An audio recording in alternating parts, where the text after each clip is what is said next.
The bakers of Weber's Bread present your all-star Western Theater. Drifting along, singing a song under a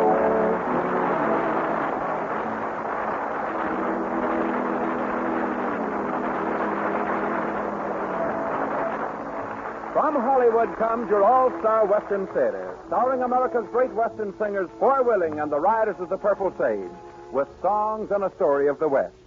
My name is Cottonseed Clark, and here they come, riding your way with a song of the West, the Riders of the Purple Sage.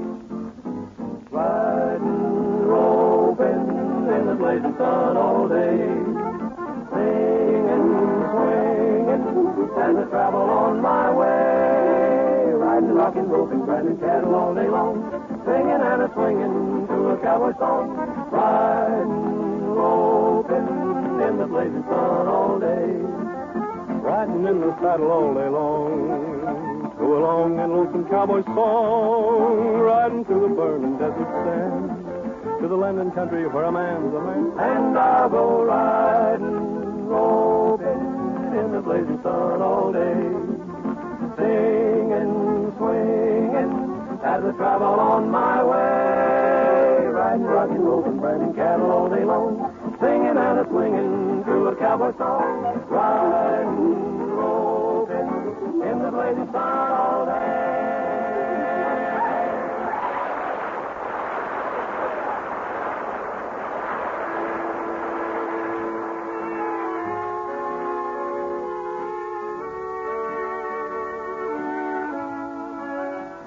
In the early days, the cowboy's work often took him away from the ranch headquarters for days at a time. And on those occasions, he packed his own food and had to do his own cooking. Today, most men don't have to do their own cooking, and perhaps that's why they enjoy playing chef at a barbecue or picnic, especially when the meal is made a substantial one by the addition of good Weber's bread. For Weber's bread is a firm, even-textured loaf that adds enjoyment to any meal, whether at home or on an outing. Be sure to include plenty of Weber's bread on your shopping list. Family and friends alike will enjoy the longer-lasting freshness and distinctive flavor of Weber's bread.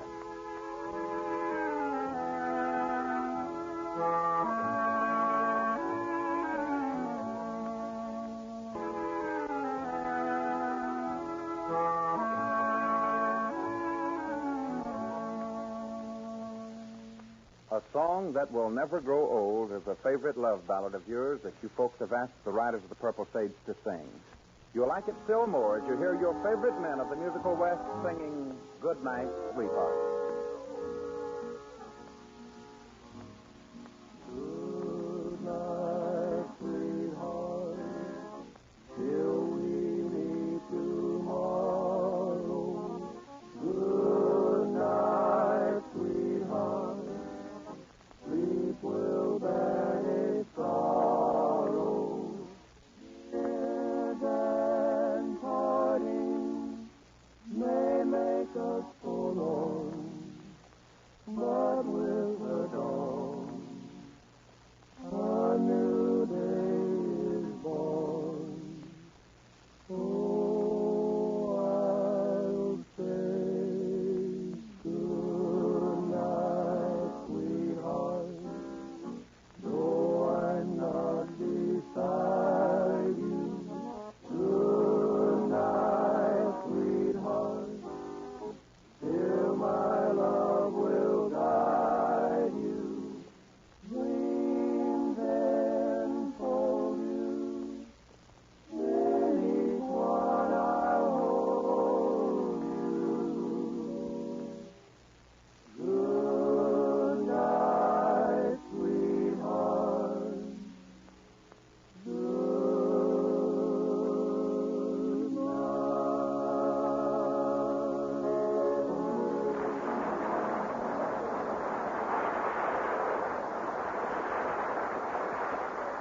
And now let's go out west for this week's adventure with the Riders of the Purple Sage. Foy Willing, Al Sloy, and Jimmy Dean.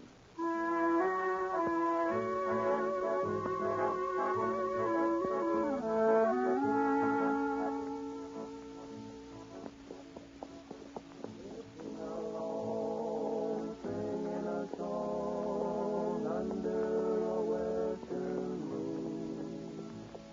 Yeah, here they come. The riders of the Purple Sage.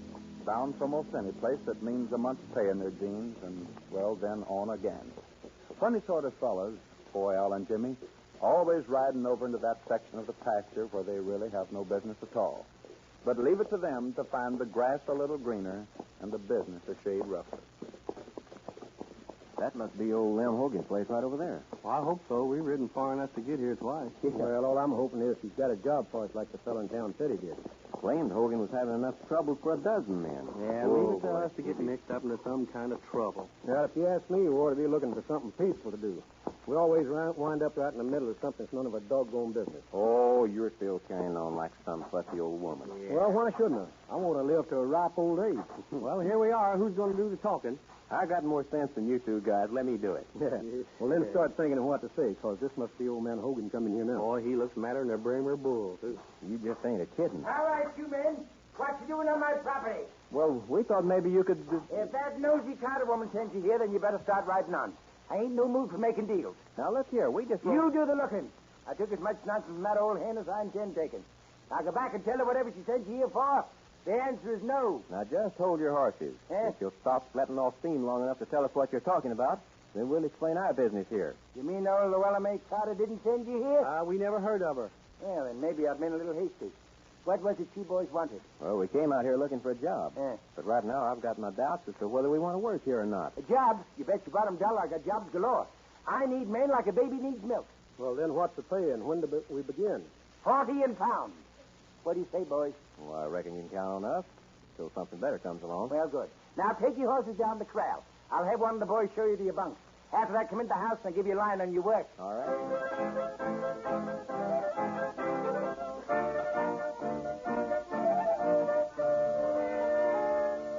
Now, boys, your job is to ride my boundary line on the east from one end to the other. Covered like a blanket all day until the night riders come to relieve you. What's wrong? You having trouble with trespassers? Worse than that. The adjoining ranch is owned by an old battle axe named Llewellyn May Carter and her silly daughter. They run the spread with the help of a half dozen gunslicks. Well, what has that got to do with our work? Plenty. You see, it's like this, son.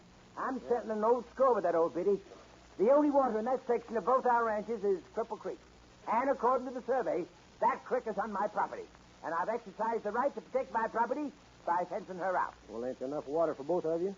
Son, there's enough water in that creek to rust the stomachs of every cow this side of the Mississippi River. Well, then why have you fenced her out? Well, see, about 2 months ago, she had her property line surveyed. And it showed that my east pasture barn was setting 14 inches into her land. And you know what that old she-cat did? What's that? Why, she went to the law. Made me move my whole barn over that measly little 14 inches. Why, if she'd been a man, I'd spun her around like a button on a barn door. And now you're getting even with Yeah, her. you bet your bottom dollar I am. She's having to haul water 5 miles in order to water her stock. And she's foaming about it. I don't understand why she wanted you to move your barn over that little old 14 acres. She's just mean and ornery. Right now, she's building a seed barn plumb up against my barn. And that's where I got her. Well, what do you mean? Well, I wouldn't tell my closest relative if I thought he'd drop dead any minute. In other words, you want us to line ride that fence and keep the Carter gang from using a pair of wire cutters on it. Exactly. Well, I don't think this is the job we was looking for. Now, look, boys, I need you. Don't worry, Mr. Hogan. We'll take the job. Well, good for you.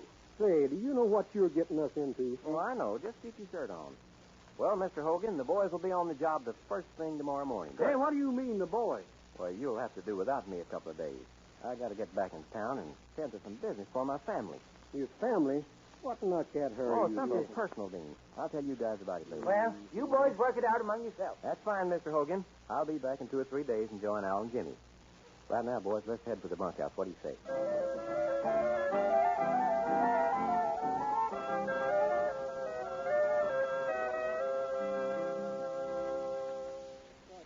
What's all this business about your family? Yeah, and what's more, I don't like the idea of being a target for a bunch of gun slicks. Now, don't get yourselves in an uproar. I just got an idea. Yeah, you always getting ideas. Your ideas are always getting us into trouble. Well, what is this brainstorm you've got?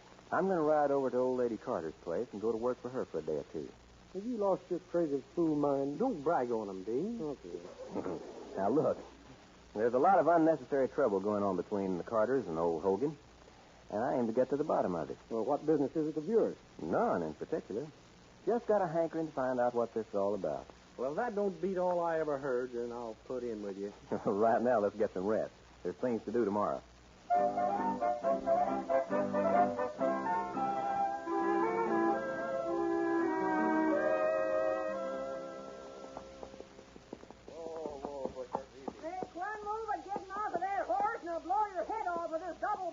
Now, just a minute, ma'am. Now, you heard me and don't talk back. I'd straight back from where you come from and tell old Lem Hogan I ain't after striking up no bargains. Listen, I don't even know any old Lem Hogan. Well, you rode in from that direction. Well, that's the fault of the road. It runs that way. And what do you want? Well, I'm looking for a job. Well, why didn't you say so in the first place? Get down, stranger, and come in. Glad to see you. Always can use an extra hand or two. Just fixing to have breakfast. Come on in and join us. Now, that's better. Don't mind if I do, ma'am. Oh, Sam, take this man's horse down to the barn. He's going to set a spell with us. All right, Miss Carter. Come right on in, son. My name's Carter, Llewellyn May Carter. Glad to know you, Miss Carter. My name's Boy Willing. Well, it's good to know you, Willing. Right now, how would half a dozen fried eggs and a pound of bacon stick to your ribs? Now you're speaking my language. Then follow me. Good. Say, that's a nice-looking layout you got here. Best in these parts. It's a shame there ain't a lot of peace and contentment to go with it. You mean you're having trouble? Well, I didn't come at you with that shotgun to be funnin'. But I'll tell you about that later. Right now, let's get some grub under your belt. I'll go along with you on that. Oh, Millie, sit next to the plate. We got company for breakfast. All right, Mother. Just hang your hat on that cow horn there, Willing. I'll fix the washpan and get your towel. Thank you, ma'am. Who is it, Mr. Oh, hello. Hello. Willing, this is my daughter, Millie. Millie, this is Mr. Willing. Willing? I sure am. I mean, howdy, ma'am. Mr. Willing is going to work for us, honey. Well, that's awfully nice. Yeah, sure is. That's what I was thinking.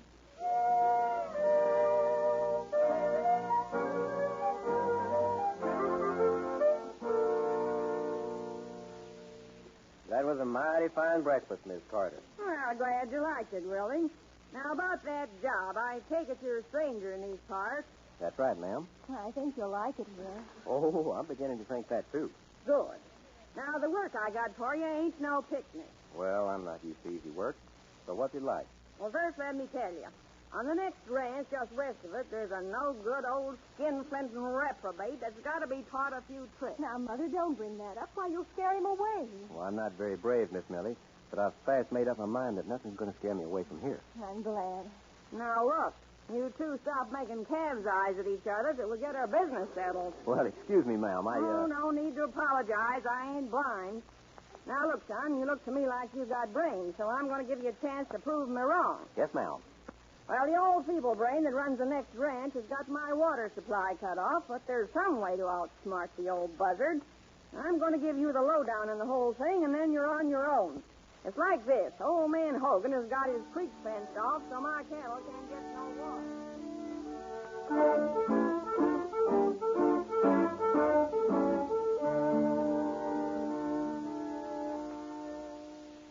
Well, it looks like your mother's giving me a pretty tough job. Trying to figure a way to steal water from that creek without Hogan getting wise to it. This feud between Mother and Mr. Hogan worries me to death. It's been going on for years, but never so serious as it is now. In other words, you don't approve of all this squabbling. Well, I'd be a lot happier if you could figure a way to patch up their troubles instead of getting that water. Well, that's exactly what I'm going to do. And there, I think you have an impossible job. Not if you'll help. I'll do anything. Then I can't miss. But first, we got to figure out how to get that water. After all, your cattle have to drink. I'm afraid I can't help you there. Look, Miss Millie, how far is it from Cripple Creek to that big water tank of yours? Why, it's only about 300 yards. Then I want you to ride into town this afternoon and have the well supply company to send out 1,000 foot of 1-inch pipe. I don't understand. I'm going to pipe that water from Cripple Creek through the wheat field into your storage tank. It'll give you an endless supply of water. But Mr. Hogan has been riding up and down that creek bed night and day. I know it. And Mr. Hogan's day men will help Mrs. Carter's day men lay that pipe. Are you making fun?